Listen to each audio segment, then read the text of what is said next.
தமிழக பாஜக முன்னாள் தலைவர் அண்ணாமலையின் அறிக்கை. சிபிஎஸ்இ 6ஆம் வகுப்பு மாணவர்களுக்கு இந்த கல்வியாண்டு முதல் 3 மொழிகள் கட்டாயம் என்று அறிவிக்கப்பட்டுள்ளது. 3 மொழிகளில் 2 மொழிகள் இந்திய மொழிகளாக இருக்க வேண்டும் என்று சிபிஎஸ்இ அறிவித்தபோது அந்த முடிவை நானும் வரவேற்றேன்.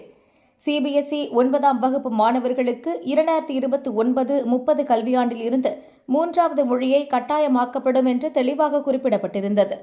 ஆனால் மே 15ஆம் தேதி பள்ளிகளுக்கு சிபிஎஸ்இ அனுப்பிய சுற்றறிக்கையில் 9ஆம் வகுப்புக்கு இந்த ஆண்டு முதலே மும்மொழி கட்டாயம் என கூறப்பட்டுள்ளது. இந்த திடீர் அறிவிப்பு தமிழக மாணவர்கள் பெற்றோர்களுக்கு பெரும் அதிர்ச்சியை ஏற்படுத்தியிருக்கிறது. குழந்தைகள் ஏற்கனவே 6ஆம் வகுப்பிலேயே தாங்கள் விரும்பிய மொழியை தேர்வு செய்துள்ளனர். தற்போதைய புதிய அறிவிப்பின்படி 9ஆம் வகுப்பு மாணவர்கள் 3 மொழிகளை கட்டாயமாக கற்க வேண்டும். மிக குறுகிய காலத்திற்குள் 9ஆம் வகுப்பு மாணவர்கள் மற்றொரு புதிய மொழியை கற்க வேண்டும் என்று எதிர்பார்ப்பது குழந்தைகளுக்கு தேவையற்ற மன அழுத்தத்தை ஏற்படுத்தி மொத்த கல்வி திறனையும் பாதிக்கும். புதிய அறிவிப்பை மத்திய கல்வி அமைச்சகம் உடனடியாக திரும்ப பெற வேண்டும். 9ஆம் வகுப்பில் 3 மொழிகள் கட்டாயமாக்கும் திட்டத்தை 2029-30 இருந்து மட்டுமே அமல்படுத்த வேண்டும் என்று அண்ணாமலை வலியுறுத்தியுள்ளார்.